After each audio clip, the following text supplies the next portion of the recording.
bekerja di tempat yang haram. Jelas ini haram deh. Dan dia akui ini haram. Tapi dia nggak mau keluar. Kenapa dia nggak mau keluar? Dia katakan, anak saya 4, Ustaz. Kalau saya keluar, anak pertama bayar kuliahnya gimana? Anak kedua SMA-nya gimana? Harus bayar uang gedung. Maka saya tetap bertahan karena faktor kondisi. Ini bukan sombong loh Ustadz, ini faktor kondisi. Hadirin enggak. Itu sok pintar. Itu sok pintar. Karena hakikatnya di hadapan kita ada 2 opsi. Opsi yang pertama, matematika kita, logika kita. Gaji kita 15 juta, anak 4. Oh cukup. Tapi begitu saya resign, maka bulan depan 15 juta itu hilang. Maka nggak mungkin mencukupi 4 orang anak. Itu matematika kita.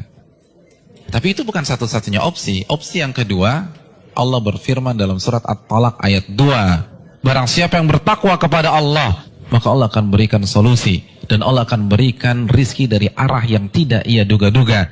Namun karena kita merasa paling pintar, kita pilih opsi yang pertama. Karena kita lebih yakin dengan matematika kita daripada janji Allah Subhanahu wa Ta'ala. Bukankah itu sok pintar di hadapan Allah dan merasa cerdas di hadapan Allah Subhanahu wa Ta'ala? Inti dari semua kedurhakaan itu merasa pintar, bukan kondisi.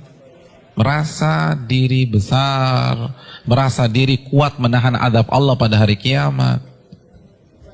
Rekan-rekan yang dirahmati oleh Allah Subhanahu wa Ta'ala, ini masalah dari dulu. Karena iblis itu menggunakan teori ini. Kenapa iblis divonis kafir? Kenapa iblis divonis kekal di neraka? Karena ketika dia disuruh sujud, dia katakan apa? Enggak, ana khairun minhu. Aku lebih baik daripada Adam. Engkau ciptakan aku dari api dan engkau ciptakan dia dari tanah. Saya ingin tanya, yang diserang dengan statement ini itu siapa rekan-rekan sekalian? Yang dibodoh-bodohi itu siapa? Allah, bukan Adam. Apa maksudnya? Ulama mengatakan maksudnya, ya Allah, engkau perintahkan aku sujud kepada Adam, sedangkan dia dari tanah dan aku dari api. Ini perintah yang tidak masuk akal, gitulah. Ini perintah yang bodoh. Kalau bahasa Arab, ini nggak worth it banget nih Allah, gitu loh. Makanya kan Allah langsung habisi dia. Aba wastakbara wa kana minal kafirin. Ini bukan hanya semata-mata sujud hadirin. Ini lebih besar dari itu. Nah begitu juga dengan orang yang banyak maksiat sekarang. Ya nggak mungkin lah ada orang mengatakan ngaku muslim gue lebih pintar dari Allah. Enggak lah. Tapi dengan cara dia membantah ayat Allah, menolak hadis Nabi, itu kan rasa pintar. Merasa pintar. Akhirnya dibantah, dijawab. Hadirin simpel aja, saya kasih 2 contoh dalam masalah ini. Asy-Syu'ara ayat 61, ini jelas. Ketika Allah perintahkan Nabi Musa untuk lari, untuk keluar dari Mesir. Lalu apa yang terjadi? Dan ketika kedua kelompok itu sudah saling melihat, Fir'aun sudah melihat Nabi Musa di hadapannya, dan Musa kalau menoleh sudah melihat Fir'aun.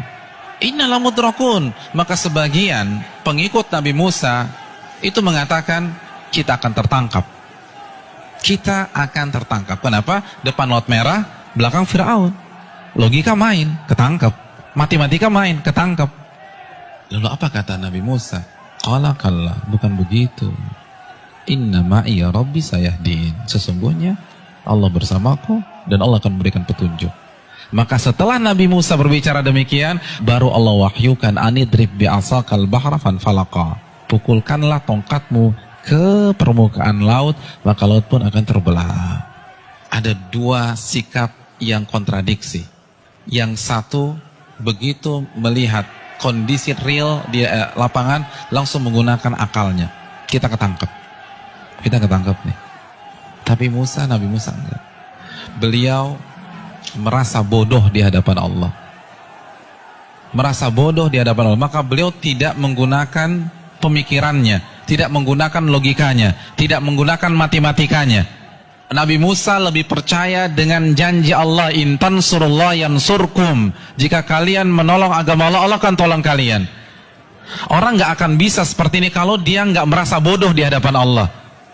Hadirin, saya ingin bertanya, pengikut Nabi Musa itu siapa sih? Bani Israel itu bodoh atau pintar? Pintar.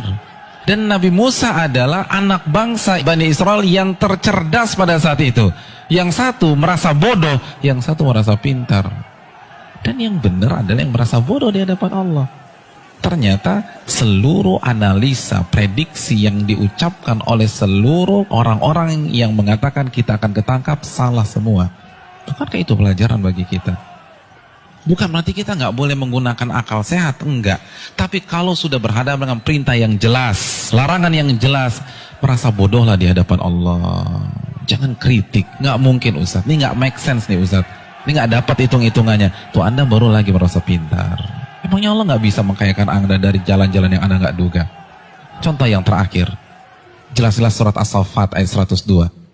Perintah jelas. Allah perintahkan Nabi Ibrahim untuk menyembelih putranya. Lalu Nabi Ibrahim lakukan hal tersebut. Kita sudah bahas.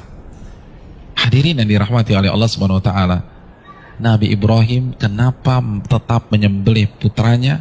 Karena merasa diri bodoh di hadapan Allah. Karena kalau pakai matematika dan logika, itu jelas sudah nggak boleh disembelih. Wong orang terbaik kok. Beliau akan komplain kalau beliau merasa pintar saja, beliau akan komplain, kenapa anak saya disembelih? Saya kan manusia terbaik di sini. Harusnya kan anak saya sekolah di sekolah internasional, ya Allah, kenapa justru disembelih? Kan begitu logikanya. Tapi tidak. Beliau merasa diri bodoh sehingga lebih percaya terhadap perintah Allah daripada logikanya sendiri. Ada yang berani meragukan kecerdasan Ibrahim? Saya ingin tanya, etnis dan ras tercerdas di dunia itu siapa? Bani Israel. Bani Israel itu keturunan siapa? Nabi Ibrahim dari Ishak. Jadi ini bapaknya kecerdasan, tapi ketika berhadapan dengan perintah yang tegas, larangan yang tegas, udah sami'na wa ta'na. Lalu kita nggak cerdas-cerdas begini, berani debat Allah, berani mengatakan ini nggak benar, ini keliru, hitungan saya nggak dapat. Kalau begitu kita makan apa? Allahu Akbar. Janganlah kalian mati kecuali kalian menjadi seorang muslim, pribadi yang menyerah kepada Allah.